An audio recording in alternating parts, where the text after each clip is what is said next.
안녕하세요. 여러분, 백영기 목사입니다. 오늘 여러분들과 함께 에스겔 40장 1에서부터 49절까지 살펴보도록 하겠습니다. 오늘 장이 많습니다. 이제 40장에서부터 에스겔이 40장부터 48장까지 성전 환상을 이야기를 합니다. 이 에스겔의 흐름을 크게 세 덩어리로 우리가 봐야 됩니다. 하나는 첫 번째 예루살렘 멸망, 예루살렘에 대해서 멸망에 대해서 이야기를 하고요. 그 다음 덩어리가 뭐였죠? 이방에 대한 심판, 그 다음에 이방 심판 중에서 마지막에 마른 뼈 소생시키실 것이다. 마른 뼈 두막대기 환상이 있었고, 그 다음에 뭐가 있었냐? 곡과 마곡에 대한 곡과 마곡에 대한 하나님의 심판이 있었습니다. 그리고 나서 곡과 마곡에 대한 심판이 끝나고 나서 오늘 새 성전에 대한 이미지입니다.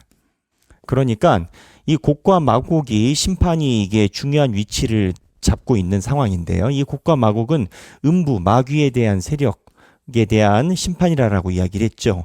이 구조를 요한계시록도 똑같이 가지고 있습니다. 이 마귀에 대한 심판이 있고 난 다음에 하나님이 말씀하시는 새하늘과 새 땅, 새 성전이 옵니다. 이 마귀에 대한 심판이 있고 난 다음에 새 성전, 새 하늘과 새 땅이 있는 구조로 볼 때 이 새 성전이 하나님께서 마지막 우리에게 보여주시는 실제적인 예루살렘의 특징입니다. 예전에 있었던 성전과 하나님께서 보여주시는 새 예루살렘, 새 성전의 특징을 몇 가지만 이야기를 하면, 예전에 있었던 성전은 이 땅에서만 역할을 했기 때문에 하나님의 임재에 대한 강력한 내주, 상주는 없었습니다. 제사를 드릴 때마다 하나님께서 임하셨죠. 그런데 새 성전은 하나님께서 그냥 같이 거주하세요. 그래서 하나님께서 모든 걸 함께 하셔요. 그래서 이 새 성전에 대한 이미지는 하나님께서 우리와 떠나지 않으시고 함께 거주하신다. 실제적인 하나님과 동행이 되는 것이 새 성전에 대한 메시지입니다. 이거를 이제 에스겔이 환상으로 새로 이루어질 성전에 대해서 이제 보여주는 것입니다. 이 보여주는 건데 하나님께서 보여주시는 거죠. 이 조감도가 이렇습니다. 이 동쪽 문에서부터 이제 들어와서 에스겔이 이 새로 지어지는 성전에 대해서 관찰을 합니다. 보게 됩니다. 이 성전에 들어가서 쭉 보게 되는데, 성전에 있는 전체적인 조감도고, 여기가 이제 성전, 지성전이고 앞들입니다. 이거를 에스겔이 어떻게 관찰하게 되느냐? 순서가 이렇게 됩니다.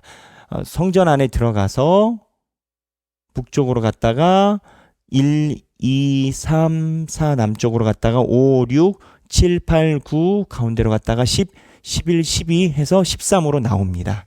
이거를 오늘 여러분들 카톡방에 우리 박이상 목사님께서 이 지도를 올려드릴 겁니다.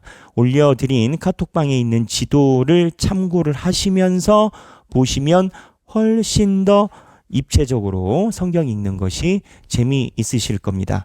자, 이 성전에 대한 환상 중에 세부적인, 그러니까 팩트적인 체크, 이게 성전이 어떻게 생겼고 그런 건 여러분들이 성경을 보시면서 하시고요.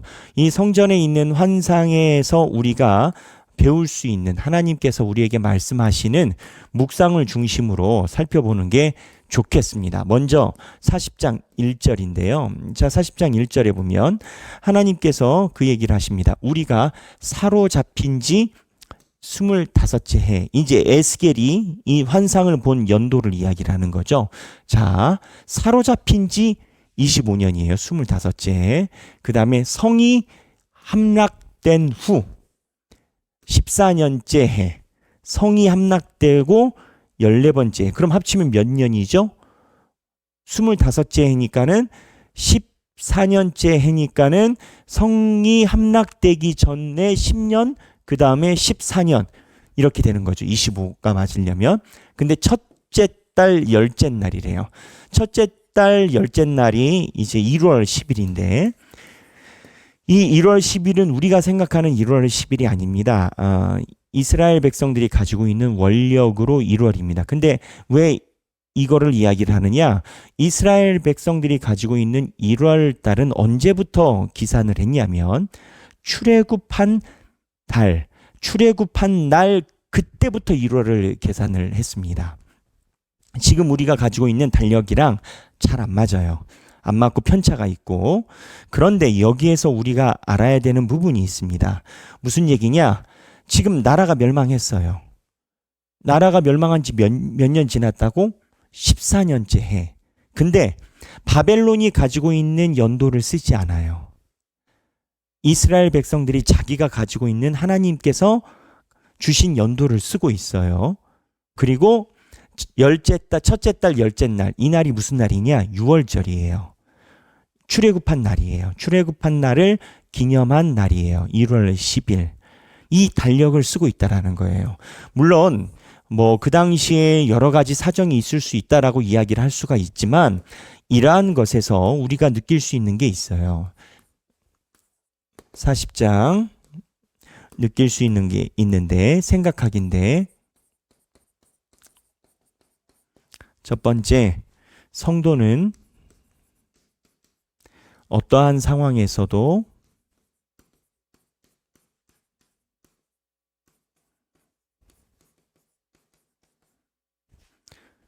신앙의 정체성을 가지고 세상을 봐야 한다.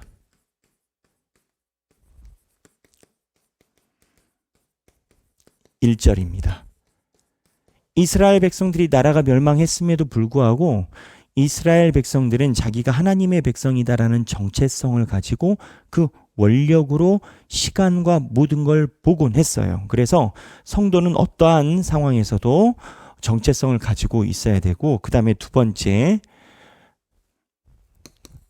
하나님은 어떠한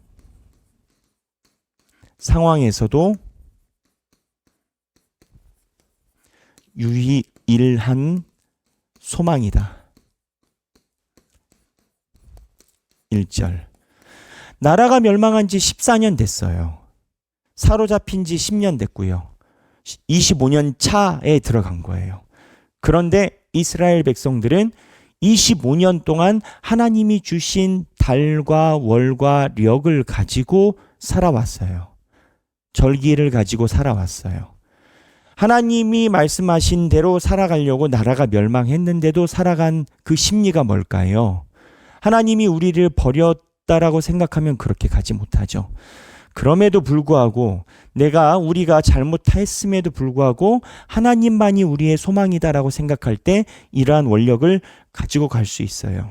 그리고 하나님께서 이러한 전체적인 그림을 환상을 통해서 에스겔에게 보여주실 때 당부하신 말씀이 있습니다. 보면은 그 사람이 내게 이르되, 4절입니다. 내게 이르되 인자야 내가 내게 보이는 그것을 눈으로 보고 귀로 들으며 내 마음으로 생각할지어다. 내가 이것을 내게 보이려고. 자, 여기 보면 인자야 내가 내게 보이는 그것을 눈으로 보고 귀로, 눈으로 보고 귀로 듣고. 자, 눈으로 보고 귀로 듣고 내 마음으로 생각하래요. 이것을 내게 보이려고 이리로 데리고 왔나니 너는 본 것을 나의 이스라엘 족속에게 뭐하라? 전할지어다. 전할지어다. 하나님께서 이거를 전하라라고 이야기를 하세요. 왜 그럴까요? 여러분, 우리가 주일날 플라톤의 동굴의 비유를 봤습니다. 동굴의 비유에 보면 철학자가 이 땅에 와서 빛을 보고 온 철학자가 이 땅에 와서 힘들게 산다라고 이야기를 했어요. 플라톤의 말에 의하면. 왜? 이 땅에 있는 걸로만 사리를 분별하는 사람들에게 태양을 이야기를 한다는 게 너무 힘든 거예요. 그런데 태양을 이야기를 해야만이 이 땅에 사는 사람들의 착고가 풀어지는 거죠. 그러니까 태양을 이야기를 해야 이 사람들을 구원하는 건 거예요. 그래서 철학자는 이 땅에 있는 사람들에게 그들이 깨닫지 못하는 걸 이야기를 하는 게 중요해요. 왜냐? 그게 구원하는 거니까. 이 땅에 있는 사람들이 깨닫지 못하는 것을 거부감과 배타감을 감당하면서 가르치고 착고가 풀어지게 하는 것이 철학자의 운명이다라고 플라톤이 이야기를 하는데, 그게 전도자예요. 그 사람들이 불쌍하다 여기면 어떻게 해야 되겠어요? 불쌍한 사람들을 구원해내야죠. 구원해낼 수 있는 방법은 동굴에 있는 벽을 가지고 구원해낼 수 있는 게 아니에요. 본인이 하늘에서 본 하나님의 태양을 보고 가서 이 사람이 착고가 풀어지고 깨닫게 해주는 게 구원받게 하는 거예요. 에스겔이 지금 보고 있는 것은 눈으로, 귀로, 내 마음으로 보이려고 한다. 에스겔만 가지고 자족하는 마음, 혼자 지적인 향취, 지적인 쾌감을 느끼게 하려고 하는 게 아니라 하나님께서 하시는 것은 이스라엘 족속에게 전할지어다. 그래서 하나님의 말씀의 목적은 하나님 말씀의 목적은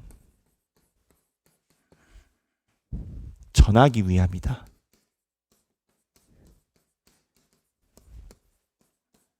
이거를 여러분이 깊이 한번 봐야 됩니다. 그런데 이렇게 말씀을 전할 때 하나님께서 보여주시는 이 성전 환상에서 특이한 부분이 있습니다. 그게 뭐냐? 담장이에요. 여기 보면 내가 본즉 집 바깥 사방으로 담이 있더라. 그 사람의 손에 측량하는 장대를 잡았는데 그 길이가 팔꿈치에서 손가락에 이르고 한 손바닥 너비가 더한 자로 6척이라. 그 담을 측량하니 두께가 한 장이요 높이도 한 장이라더라. 곡과 마곡을 이 전장에서 다 해결을 받거든요. 그런데 하나님의 성전에 담이 있어요. 에스겔 성전에서는 요한계시록은 다릅니다. 요한계시록은 완벽한 완성인 건 거죠. 근데 이 담이 있는 목적이 뭘까요? 이 담이 있는 목적은 하나님의 교회가 있어도 마귀의 유혹은 계속되는 건 거예요. 그래서 교회가 하나님의 성전의 담장이라고 보고 교회는 담장이 있다. 마귀의 유혹에서 보호하기 위함이다. 교회는 마귀의 유혹에서부터 성도를 보호하기 위함이에요. 교회는 하나님의 성도들을 마귀의 유혹과 노략질과 타고 넘어오는 것에 대해서 보호해야 되고, 그러한 의미에서 에스겔 성전에서도 담장이 따로 있다라는 거예요. 그 다음에 5번째, 우리가 이 성전 환상에서 볼 수 있는 게 보면 38절에서 43절인데, 구원받은 성도도 지속적인 속죄가 필요하다. 지금 에스겔 성전은 하나님께서 모든 걸 끝낸 성전이거든요. 38절에서부터 43절인데요. 38절에서부터 43절인데, 자, 여기 보면 38절에서부터 43절인데, 여기 보면 성전 안에 뭐가 있냐? 38절에 보면 그 문 벽 곁에 문이 있는데, 방이 있는데, 그것은 번제물을 씻는 방이라 라고 이야기를 하고, 번제물이 뭐죠? 하나님께 제사를 드려서 동물이 대신 우리의 죄를 위해서 제물로 바쳐지는 단이 아니겠어요? 그래서 이렇게 보면 아까 봤던 지도에 보면은 한가운데 성전에 번제단이 있어요. 여기에서 이제 우리의 속죄를 위해서 제사를 드리고 하나님의 임재를 같이 안뜰에서 참여하게 되는 건 거죠.